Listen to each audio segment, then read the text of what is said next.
In a quiet suburban town, a babysitter named Alira takes on a routine weekend job in a seemingly ordinary household. When the children are tucked in and silence settles, an eerie noise echoes from the upstairs room, where no one is supposed to be.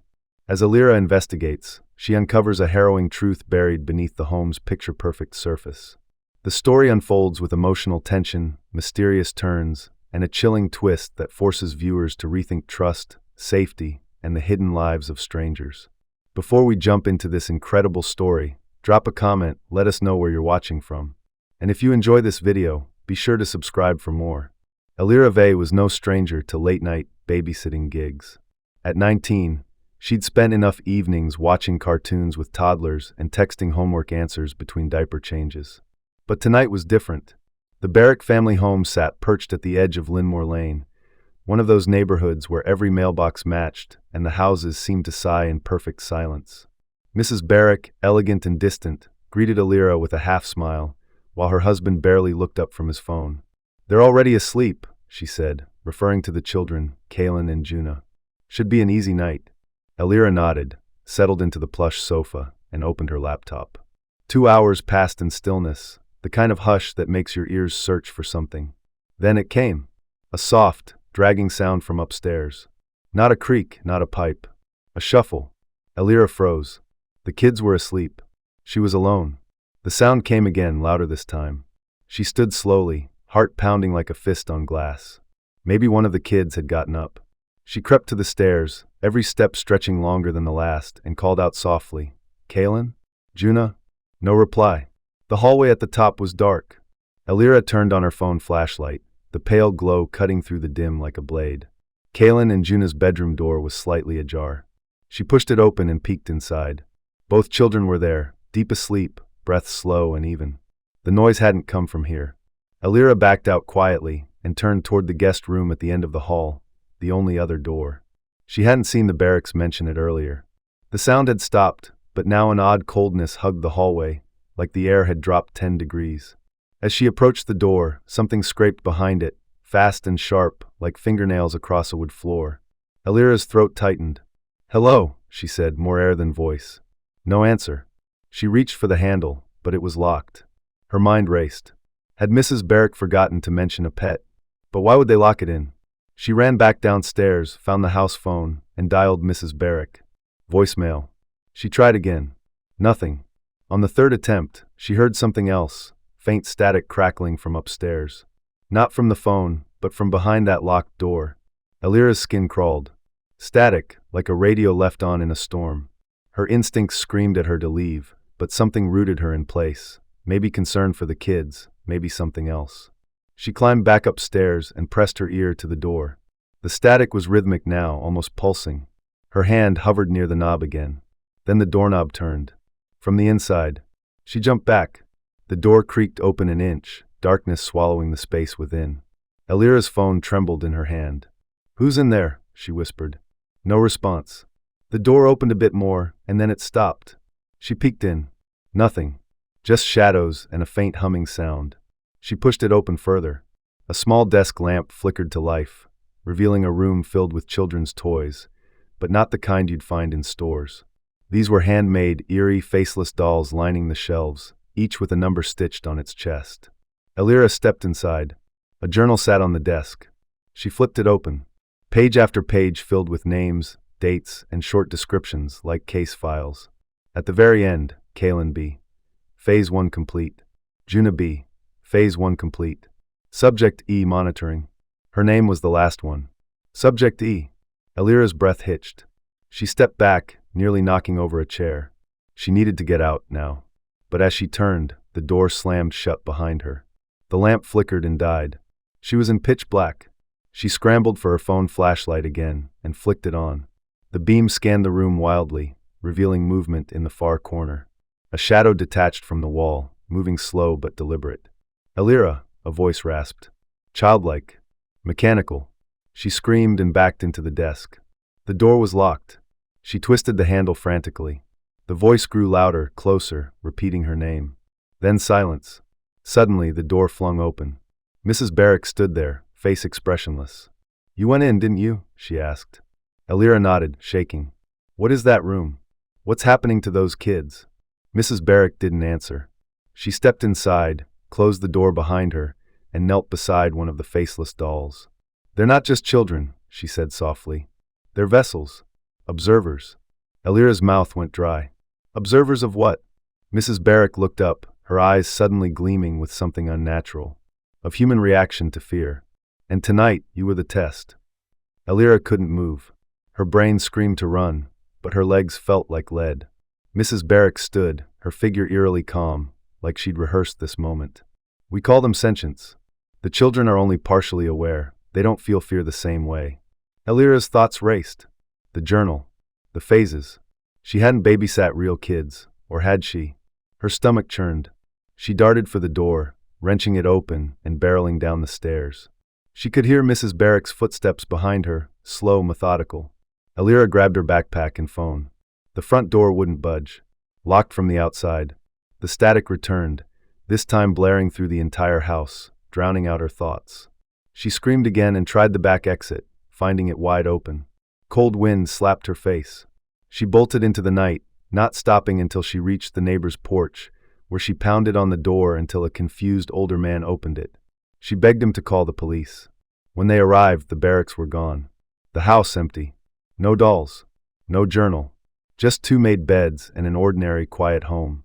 But Elira knew what she saw. And she knew someone was still watching. The police didn't believe her. Stress-induced hallucinations, they said.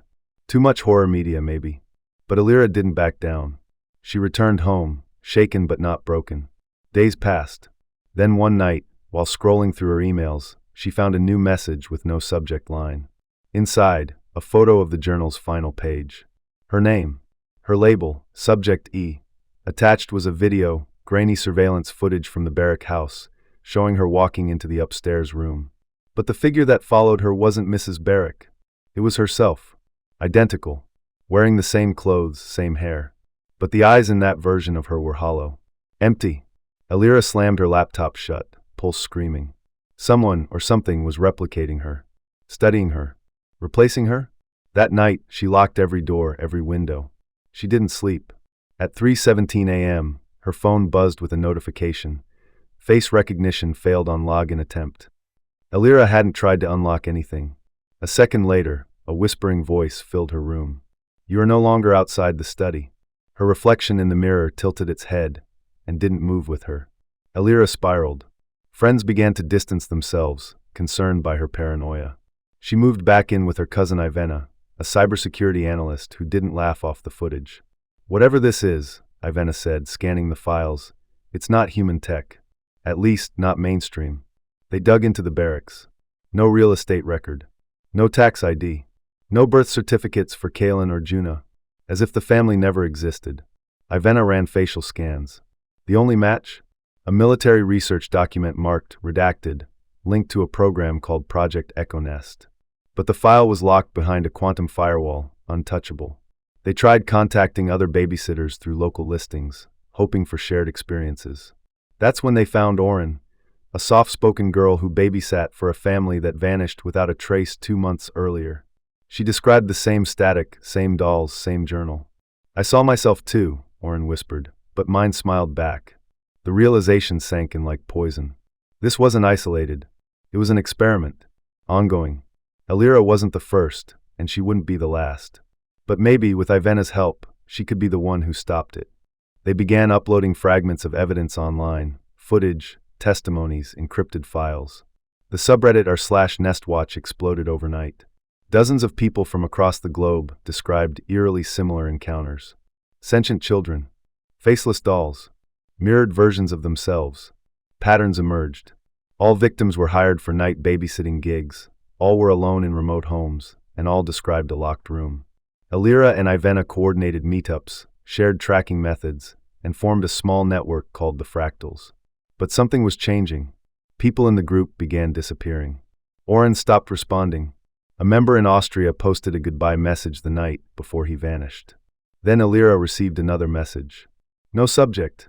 No text. Just coordinates. She and Ivana drove 6 hours to an abandoned town near the old state border. There they found a bunker. Inside, dozens of journals like the one from the Barracks house. And monitors. Surveillance feeds from hundreds of locations, each one showing a different home, different babysitters, all watched, all documented. As Alira reached for the keyboard, a new label flickered across the central monitor. Phase 3 initiated, subjects reached awareness threshold. Alarms blared through the bunker. Ivana grabbed Alira's arm and ran. They barely escaped before the building locked itself down. No explosion, no self-destruct. Just a silent, invisible erasure. Every online trace of the fractals disappeared overnight. Accounts deleted. Threads vanished. Alira's digital footprint was scrubbed clean. Even her college ID no longer worked. She'd become a ghost in her own life. But she wasn't giving up. She still had the journal. She began handwriting everything she remembered, recreating the files, saving them offline. Ivana created a black site, an untraceable archive on a foreign server. They'd rebuild. But one night, Alira returned from a supply run to find the house empty. No sign of struggle. Just a note on the kitchen table, written in Ivana's handwriting. Subject E has exceeded parameters. Data transfer complete. Alira backed away, throat tight. Then she heard it again, the dragging sound upstairs. She turned to see the shadow of a child at the top of the stairs. But this time it spoke clearly. The test is not over. And in its hand, it held her journal.